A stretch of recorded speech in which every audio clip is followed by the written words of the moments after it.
Everyone, how are you guys doing? How is everyone doing? I am gonna do this quick update because in a couple of hours I'm gonna be heading to church because I sing and and the worship team in church. So I'll be part of the people leading worship this morning, and I will be getting to church soon. Ayo, good morning, Ayo. How are you? Hey, Chidiebere Okachi, how are you, my brother? How is Madam? How's the whole family? Good to see you, man. You guys stay safe in Nigeria. All this gist that we're getting here is not very palatable. So you guys stay safe, okay? Good morning, my brother. Good morning. Now, quickly, like I said, I just wanted to drop this quick update because I'll be in church. Believe it or not, it's 5:18 a.m. and I've not even slept. We'll be busy, you know, following up with things, talking to people from different parts of the world, and I'm gonna catch like a 3 hours sleep before I get to church this morning. And God is my grace. God is my strength. God's grace is what enables me to do what I do, and everybody else does what they have to do. That's all we got to do. So good morning, everybody. Janelle, Prince, Mafis, Cole, Dominic, and all of you. Good morning. I have 3 updates that I just want to bring to you guys quickly. The number one thing is, in fact, let me even start from Enugu State. You guys know that a couple of days back, last week, the Reverend Father was kidnapped and murdered in Enugu, and there was a protest by men of the clergy. Okay, and then a couple of days later, there was an attack on the same road. In fact, we came to hear later that the Reverend Father that was attacked, and when he was attacked, we all told you that we got reliable information that those that attacked him and killed him were Fulani headsmen. And people attacked us and said, why do you always say Fulani headsmen? How are you sure? Everybody, in fact, Maeti Allah issued a statement saying that the killers of the Reverend Father were not Fulani headsmen. They were categorical about that. Well, we later found out that not only did they kill the Reverend Father, they actually murdered his driver. The guy who was driving him, they found him later in the bush, and he was slaughtered too. And what they did was, shortly after they killed this Reverend Father, they found out that all the money in his account were wiped from an ATM machine. Now, the only person who will have the password to that will be the Reverend Father. So we suspect that they must have insisted and gotten his PIN from him before they murdered him. So that's the update we have concerning that story. So they also killed the Reverend Father's driver. And the story we didn't know before, we heard that much later. But the interesting thing is that on the same road, about the same area where they killed the Reverend Father, they also kidnapped a traditional ruler in that locality and the wife, and demanded for 50 million naira. Well, what happened was the ransom was paid, and the chief was released with his wife. But another interesting thing, and that's the story we're bringing to you today, is that they caught, and that is the good news, they caught those people. They caught those people that killed the Reverend Father. They confessed that they were the ones that killed the Reverend Father, and they were the same people that also kidnapped the traditional ruler on the same road. Now, let me show you another twist to the story. A couple of days ago, Maeti Allah, after they had claimed that those people were not Fulani headsmen, they went ahead to issue a directive for a 2 days closure of the domestic animals market in Enugu, where they call Gariki. So they closed it. They announced that there was going to be closure for two days, so that they'll be able to fish out people in their midst who were not with them. Now, I don't know the connection between that closure and the announcement that these men were caught. I am thinking that probably they envisaged that maybe they had known something we didn't know, and maybe they were thinking that by the time this is announced, people might get angry and want to attack the Fulani settlements. So they decided, look, you guys stay at home. Hey, Raphael, how are you doing, my brother? I need to talk with you later. And so they ordered the closure of this of those markets where they sell these animals. And then shortly after that, we're hearing now that those people who were involved in the killing of the Reverend Father and in the kidnap of the traditional ruler, they've been found and they confessed. And guess who these people are? These people are Fulani headsmen. So I don't know the leadership in Nigeria, and that is the people that piss me off the most, are the people who I heard that they gathered around and they went to the Enugu State governor and they passed a vote of what do they call that thing? A solidarity vote. They went there to give him solidarity, to say that, oh, the security in Enugu has been perfect and all of that. That's just, you don't even talk about those things anymore. That's a ridiculous system we have in Nigeria. A place where there's challenge in security, a place that for the past couple of weeks we've had one incident after another about the insecurity in Enugu State. Just a few days back again, I heard that they found military and police grade submachine guns in the hands of Fulani headsmen around Ubolafo area. Now, the only people that use the kind of ammunition they found amongst these hoodlums are the DSS and the police. How did it get into the hands of these people? And we're talking about all these security challenges in Enugu, and they go around, they gather themselves, they go to the governor, and they tell him, you have been doing so well. Security has been perfect in Enugu. I don't even know what to say about that.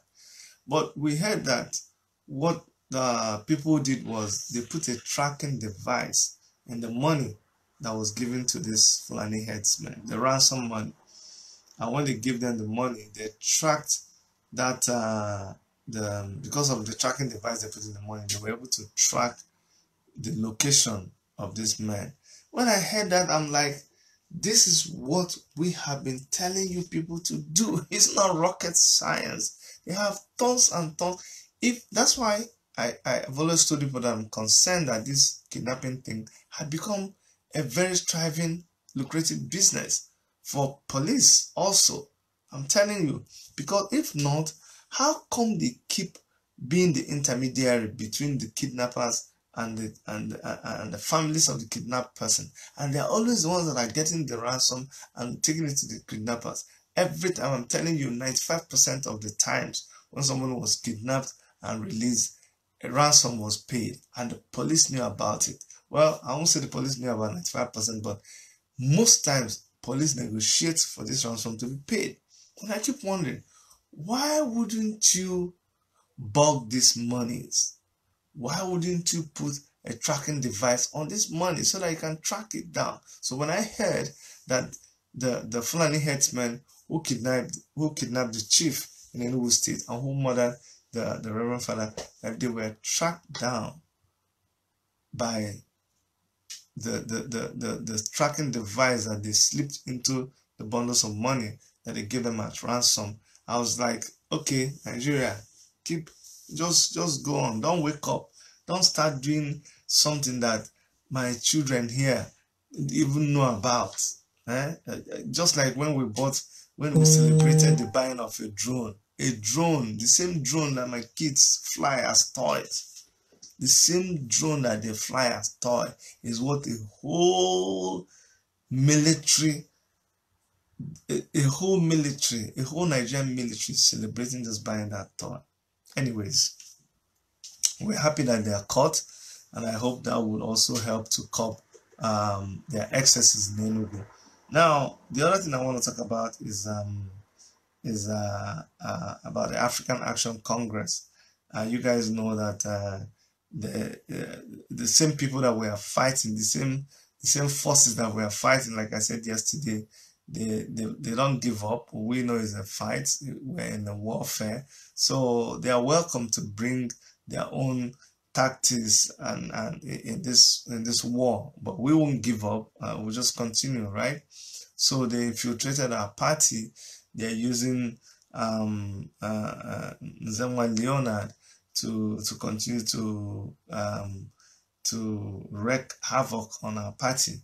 But we're there, we're learning, we're new in this business, and we'll continue to learn. I don't want to overlabel that. But the interesting thing is, when I told you people that he was being used, that these people were being used to try to destabilize our party, a lot of you came and you were complaining, "Hey, Chidi, how do you know? How do you know? Don't start this kind of a thing." I told you people that convention that they organized, just like the same way they organized the convention when Sowore traveled to America, they quickly went and organized it and said, "Oh, they sacked Sowore." He came back, they couldn't do anything. Now, a couple of days ago, when they see that once Sowore was arrested, was kidnapped, abducted by DSS, they quickly jumped into action again. And the cowards, that's just an epitome of cowardry. They jumped into action and made themselves available, and they organized their fake convention in Sowore, not even at the party headquarters. Now, if you notice the pictures, I'm still going to find another picture and show you guys, but the one I have here, this is the crowd. So if anybody is an AAC person, look at this, pause this video when you get to this point and look at it very well and tell me if those faces, you can recognize any of those faces as member of African Action Congress. You see, these are not members of the African Action Congress. These are just a rented crowd. You will look and look and look and look, and you will not see any member of African Action Congress. I'm telling you, I've not seen anybody identify any member. Look, they made tags for them, pay them money, and of course, we know who is sponsoring all of these things. We've said it before. So I just wanted to share this picture just to confirm what I was saying. But if you still don't believe me, they went and concocted a story that they are spreading around. Okay, that story, they said that it's very interesting. Listen, they said that after considering the betrayals of Sowore, the arrogance and lackadaisical behaviors and mismanagement of funds raised from the party faithfuls, both home and in the diaspora, it became so obvious that Sowore was a scam. He never meant well for the party and Nigeria in general, and so action needed to be taken. to safeguard our party from extinction and doom. So what they are doing now is that they are trying to make excuses to convince people, party faithfuls. No, we are not party faithfuls. The misguided and shallow-minded members of the party. They're trying to convince. Why are you trying to convince people if you knew that what you did was perfect? Okay, you're a coward, just a mere coward, running around stealing what somebody has worked hard to establish and trying to make it your own. Okay, so this that Sowore is a scam, and it never meant well for the party, and so they needed to act. So he said those in diaspora were calling for immediate action. Which people in diaspora? The people in diaspora that started the party, the people in diaspora that sponsored you, that gave you money, that did where you see this party that you're stealing, Mr. Leonard Nzama, is the party that when they contacted you to help to push, they wrote the constitution, they filled the form for registering a party. They only contacted you as somebody in Nigeria and said, please, could you follow up with this thing in INEC? That is it. So your duty was to go and follow up in INEC. And they told you that you were going to work with the lawyer. And then you said this amount of money was needed. They gave you that money. By this time, nobody was raising money. You don't talk about it. They supplied all the money that you needed.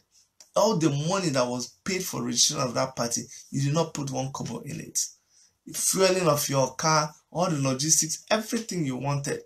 These people in diaspora that you are now lying and telling people that they were calling you to take action. How can you lie against them? Including me now. We are the people in the diaspora. He said that the people in the diaspora were calling you for immediate action. Then on March 27th, Leonard called emergency meeting in Abuja. We went, and after considering the whole situation, Sowore was suspended for 6 months for him to do the needful. And when he heard of it, he went to court. After hearing Leonard, after the hearing, Leonard won, the court won, blah, blah, blah. Tribunal was set up, they won, blah, blah, blah. It was in the meeting that so-called revolution. Now, listen to what they say. He said, Sowore gathered his own members, held a meeting with them. It was in the meeting that the so-called revolution now was planned. Note that this was after meeting with Nnamdi Kanu. You see, when people are lying, and when people are misguided or they have very wicked, devilish, ulterior motive, their story doesn't add up. See how they've connected, say that the people in diaspora are the ones that told Leonard to go ahead and hold a meeting. Big lie. Nothing like that happened. Then you now turn around and say that Sowore went and held a meeting with his people and planned revolution now, and after his meeting with Nnamdi Kanu. Absolute no connection with all of these things. But well, I've seen people. You see, that's one very funny thing that I keep wondering in people.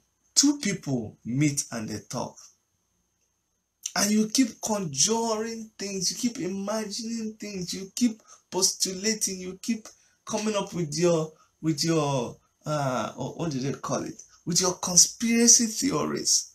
It is absolutely ridiculous. That's all I can say.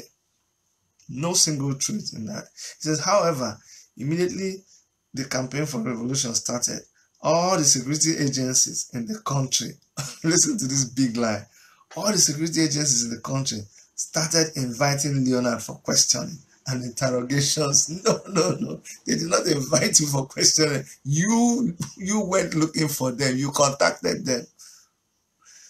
We have information. You think we too don't have information? No. And people say, the more you look, the more your head go to come out. You know, like you dey inside the room, you open the door, and you dey peep. As you dey peep, now so your head they come out when they see you. So don't worry. You know, say people even talk again, say the leg where they waka waka waka waka, the eye where they look, they see them too. It's better in Igbo. They say Oku Naga. How did they even say it? I didn't say it again. Oku Naga. Wam Naya level vam na fear. You know, something like that. But you, the leg where they walk all over the place. Eye where they sharp too, they see that leg. I beg an Igbo person should write it for me. That proverb is say the leg where they walk fast, the eye where they walk fast too, they see am. So Leonard, as you dey waka, we dey even see you. At the right time, we'll tell you. You don't even understand. Abba, come on now. You know now. You trust. Okay. So he said that immediately, just listen, that as soon as the revolution, now, note that, blah, blah, blah, blah, blah,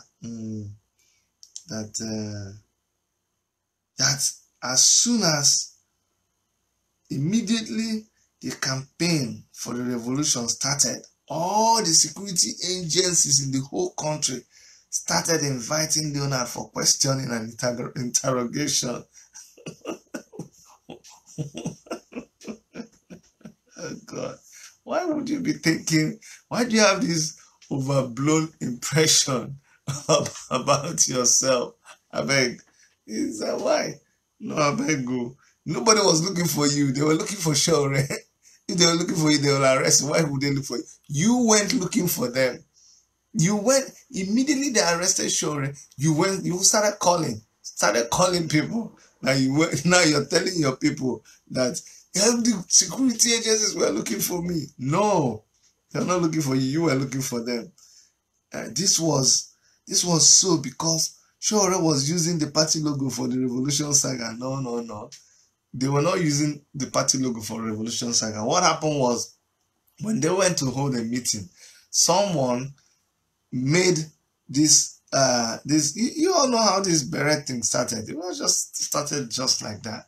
And then somebody put a logo on the beret to show that they supported what was happening. Yes, they printed it, but as soon as Sowore saw this, of course he wore it, but then they said no, this is not what the intention was. I mean, I appreciate you guys showing support, but no, we need to put the right design.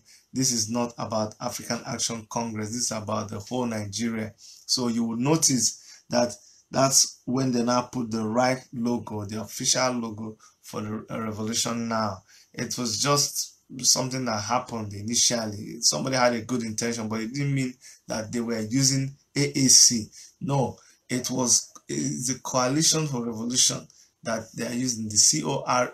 That's the thing. I joined because of my interest in the thing. Like so many of us, it's not an AAC.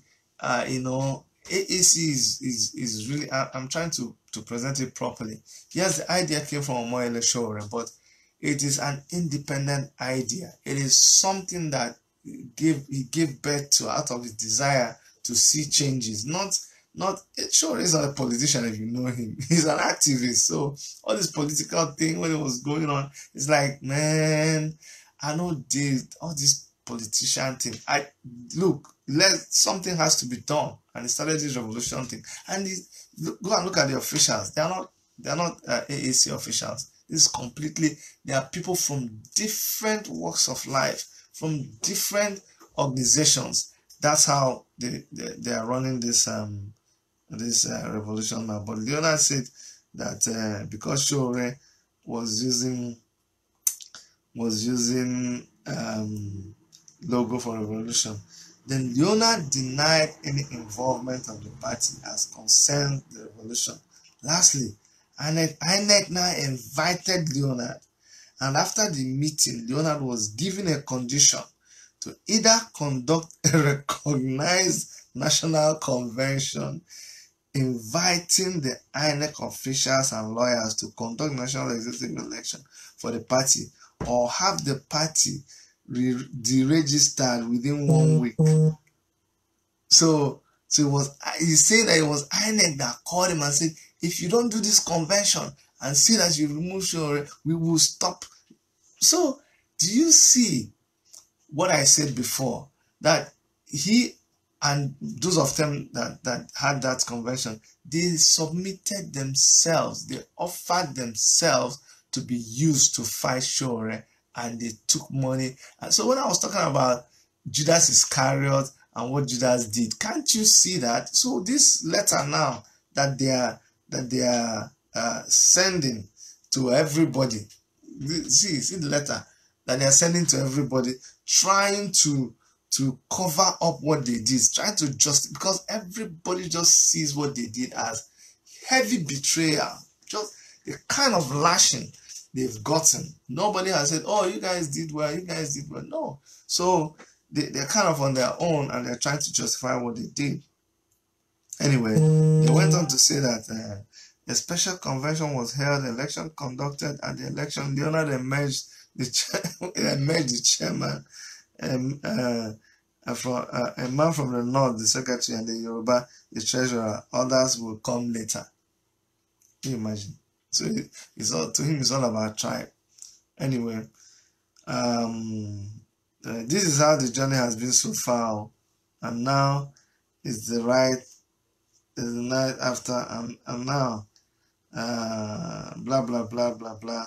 I had a meeting with the new chairman, mandated to resume our full responsibilities during states reawake all the members, tell them a new dawn. I didn't fit to let us know that blah blah blah blah blah. My people, this for us, so this is just side attraction.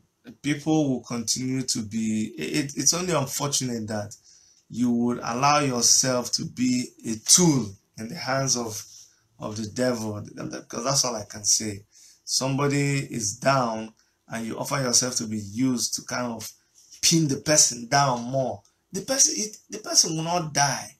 They will rise up another day and you will be put to shame. Go and read history. It happens all the time. You come and a party that people work hard for, spend their money, came, sacrificed. I was in Nigeria for 7 months. All of us were there. You, from day one, your assignment has been how to steal the party and just use it to make money. That's all. And now you wait for Sowore when he travels, you run and go and see you sacked him. He comes back, you go and hide. All the time the revolution thing was happening, you hid yourself. You didn't do anything. In one letter you posted, you said, you know why you kept quiet? Only for you to wait till DSS kidnaps Sowore, and you quickly go and organize a meeting. Now you're writing a letter and you're explaining to them that it was INEC that forced you. Okay, continue with the watch you. Okay, and then finally, guys, the other thing I want to talk to you about is I told you about Mayeti Allah. I told you, and then the last one is Nnamdi Kanu. I keep saying I don't know what transpired in that meeting between Nnamdi Kanu and Moyele Sowore, except what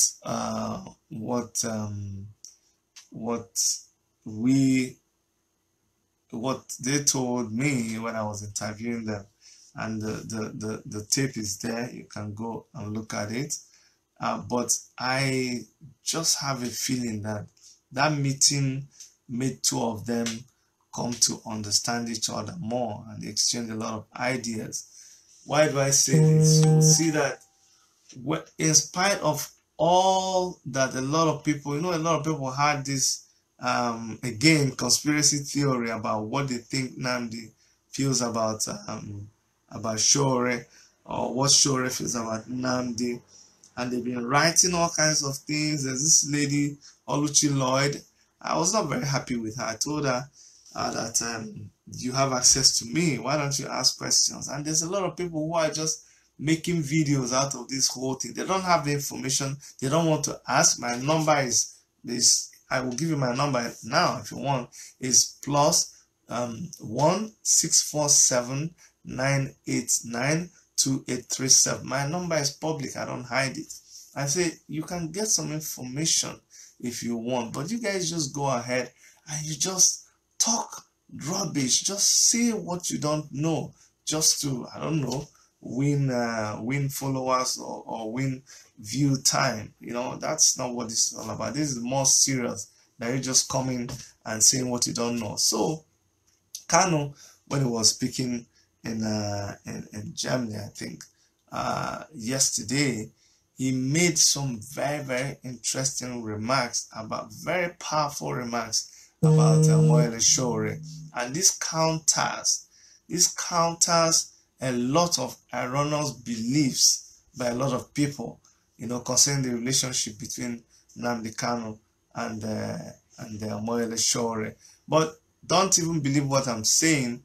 You need to go to, I think it was the video, it'll be the video before this video, or just go to Worship Media YouTube channel. If you go to our YouTube channel, you will see the video that Erica posted, I think from his interactions at the town hall meeting that he held. The audio is not very good, but go there and you will hear for yourself what Nnamdi Kanu said concerning the detention of Sowore and so many issues, you know, going on in Nigeria. Very interesting presentation. I recommend it for everybody. But it really it opens your eye to just, it just reinforces what we already know, because it's not new. We know that Nigeria is in trouble, but then you begin to see how this whole thing is beginning to be galvanized. Honestly, the government does not know. Anyway, they know, they are scared, but you all know that El Zakzaky, and they didn't want to release him. They were doing Boniface. They got a fake branch of the Islamic movement of Nigeria to come and say, oh, we've abandoned our riots, we're not doing again. But the man's daughter came and warned them and said, no way, those people are miscreants within our midst. I came to tell all of you that we are continuing with our protest. When they heard the man's daughter talk and see that she was not afraid of death, that's when they knew that this was serious. They hurried, and they knew that if El Zakzaky was in that place on the day of that Revolution Now riot, it would have been disastrous, because the members of that Islamic movement of Nigeria were those Shiites. They were willing to join in the Revolution Now protest. But guess what happened? They hurriedly went and released him on the day of the planned protest, and that made the Shiites not to be involved in, because now they had granted their request. But then federal government, again in their foolishness, instead of allowing the man to go and travel, they wrote the Indian government. They're telling the Indian government that they said El Zakzaky will travel under this condition, that the Indian government will write Nigerian government and tell Nigerian government that they're not going to grant him asylum. Which government does that? If somebody is a refugee, you let the person comes to your country, even if they write you a letter, so that you will let the person come over. When the person comes over, they have an immigration department. It's not like Nigeria where things are not organized. It is not the president that will decide, or the prime minister, or the governor, or whoever. It is the Department of Immigration. They have a law. They have a system. If they look at that person, it doesn't matter what the government has written, and they see that that person qualifies for asylum, they will give that person that asylum. If you like, go and knock your head on nail. Nothing you can do about it. So they wrote the Indian government, told the Indian government not to allow him to come, told them all kinds of crazy conditions before they let the man travel. The Shiites have now said, no way, we don't agree with any of those your conditions. So the whole thing is still where it was. So the Shiites are still angry with the federal government. The whole Nigerian masses are angry with them. Afenifere is angry with them. IPOB is angry with them. Guess what this whole thing is trying to do now? It's trying to bring everybody together. We're beginning to forget all our differences and just, I don't want to reveal it. Go and listen to Nnamdi Kanu talk about even Afenifere people. You cannot even, he said, are you sure he has been released? Of course, they granted him bail. What was I going to say? Afenifere, you know how Nnamdi feels about the Yoruba nation, and you know when I interviewed him, I asked him, why are you this bitter about Yoruba people? Why are you always talking about Yoruba people? Do you hate Yoruba people? I said, no. He doesn't hate Yoruba people, but he is disgruntled, he's disgusted with a particular set. He called those people, he calls the type of people that he does not want to see them. He is mad at them. He said, no, how can you say I hate all Yoruba people? How about, he called different names, some elders, some other, like Fani Kayode, and so many other people. I said, no. But it's just the way I have to speak like this because I am so pissed off with those ones that I don't like. And so what the point I'm trying to make is that from the north, the Shiites are angry and ready to move against the government. From the east and southeast, the independent, the indigenous. Why am I always talking independence? Because they want their independence anyway. So the indigenous people of Biafra, IPOB, is not happy with the government. They want to be left alone. They want to just be left alone. Okay. Now, from the west, Afenifere does not want anything to do with Nigeria anymore. Everybody wants to go separate. So this whole thing is mixing. It's not over yet, and you're holding Omoyele Sowore and getting all of us very, very pissed off and angry at you. So let's just keep watching and see how this whole drama unfolds, okay? But keep praying for Omoyele Sowore. Keep praying for his lovely children. Keep praying for his wife, and keep praying for Nigerians generally. If you go to church, and you guys have already been in church, it's almost 6 o'clock here, so I know it's about 11 o'clock in Nigeria. So those of you who will watch this video later in YouTube, always say a little prayer for every freedom fighter, for every activist, for everybody, every man and woman who means well for our country, who is striving, who is preaching, who is donating money, who is doing everything to see that we take back our country and that righteousness prevails in our country. Okay? Pray for all of them. Pray for all of them, please. And may God bless every one of you. Let me also add here, someone went and published something and said, oh, Chidi is the best person, blah, blah, blah, because I'm born again. I want to, in front of all of you, for those of you who have seen that write-up, I want to decline all of those praises there. I don't accept them. The reason I don't accept them is that this is not the reason why we're doing what we're doing. There is so much that we hope to see done in Nigeria. We've not even scratched the surface. This is not a time to be dumping accolades. This is not a time to be singing praises. This is a time for us to join hands together. If you really love me, if you really want to praise me, I'm talking about the person who released that write-up.